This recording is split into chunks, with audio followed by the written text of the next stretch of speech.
محترم ناظرین، السلام علیکم ورحمۃ اللہ وبرکاتہ۔ ہماری آج کی گفتگو کا عنوان ہے تیر لگنے کے باوجود نماز میں مشغول رہنا۔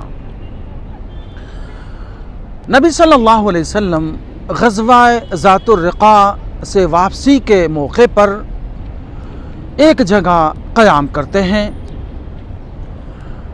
معاملہ اس طرح ہے کہ آپ صلی اللہ علیہ وسلم کے ساتھ میں قیدیوں کے ساتھ ایک عورت بھی ہے جو قیدی بنا کر لائی گئی تھی۔ اس کے شوہر کو جب پتہ چلا کہ میری بیوی بھی قیدی بنا کر لے جائی گئی ہے، جو اس وقت وہاں موجود نہیں تھا، تو اس نے لات و عزیٰ کی قسم کھاتے ہوئے یہ عہد و پیمان کیا کہ مسلمانوں کو بغیر گزن پہنچائے یا ان کا خون بہائے ہوئے میں واپس نہیں آؤں گا، اور مسلمانوں کے لشکر کا پیچھا کرتا ہے۔ لشکر کا پیچھا کرتے ہوئے ان تک پہنچتا ہے۔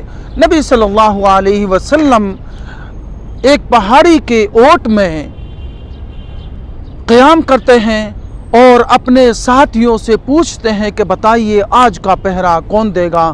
تو حضرت عباد بن بشر رضی اللہ عنہ اور عمار بن یاسر رضی اللہ عنہ بیک وقت اٹھتے ہیں اور کہتے ہیں کہ یا رسول اللہ، ہم دونوں پہرا دیں گے، اور اپنے کام پر لگ جاتے ہیں۔ حضرت عباد بن بشر رضی اللہ عنہ اپنے ساتھی عمار بن یاسر رضی اللہ عنہ سے کہتے ہیں کہ بتائیے آپ رات کے ابتدائی حصے میں آرام کریں گے یا رات کے آخری حصے میں؟ تو حضرت عمار رضی اللہ عنہ کہتے ہیں کہ میں رات کے ابتدائی حصے میں آرام کروں گا اور رات کے آخر حصے میں پہرے دینے کی ڈیوٹی نبھاؤں گا۔ اور حضرت عباد بن بشر رضی اللہ عنہ کے پاس ہی لیٹ جاتے ہیں۔ حضرت عمار رضی اللہ عنہ پہرا دینے کے لیے تیار ہیں اور پہاڑی کے درے میں کھڑے ہو جاتے ہیں۔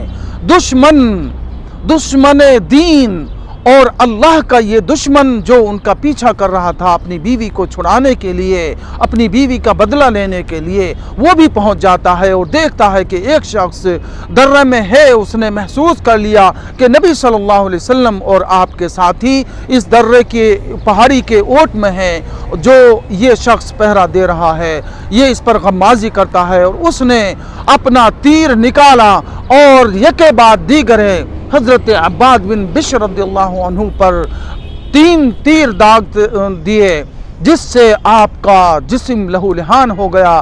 حضرت عباد بن بشر تیر کو نکالتے اور پھینک دیتے، تیر نکالتے اور پھینک دیتے، لیکن جب آپ کا خون بہنے لگا اور اس خدشے سے کہ کہیں میری موت ہی نہ آ جائے، میری موت ہی نہ آ جائے، اس ڈر سے آپ نے اپنے ساتھی کو جگایا اور جلدی سلام پھیر دیا۔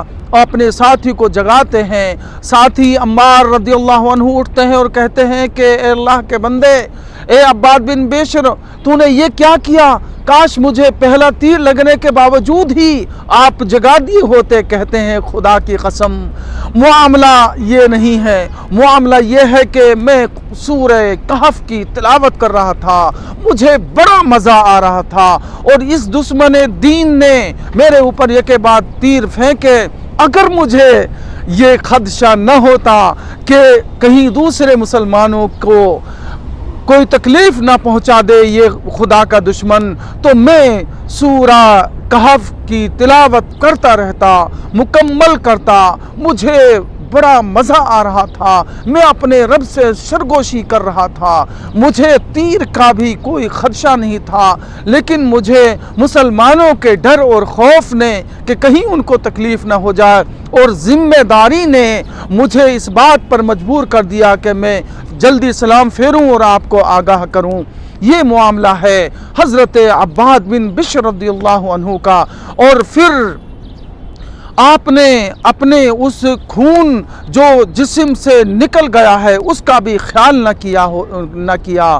محترم ناظرین، ہمیں صحابہ کرام رضوان اللہ علیہم اجمعین کی اس قدر دین سے محبت، نماز میں خشوع اور خضوع سے یہ پتہ چلتا ہے کہ ان کے جسم میں تیر لگ رہے ہیں، ان کے جسم زخمی ہیں، لیکن وہ نماز میں اس طرح منہمک ہیں اور اس قدر خشوع اور خضوع کے ساتھ اللہ کی عبادت کرتے ہیں، گویا کہ وہ تعبد اللہ کأنک تراہ فإن لم تکن تراہ فإنہ یراک کے مصداق ہیں۔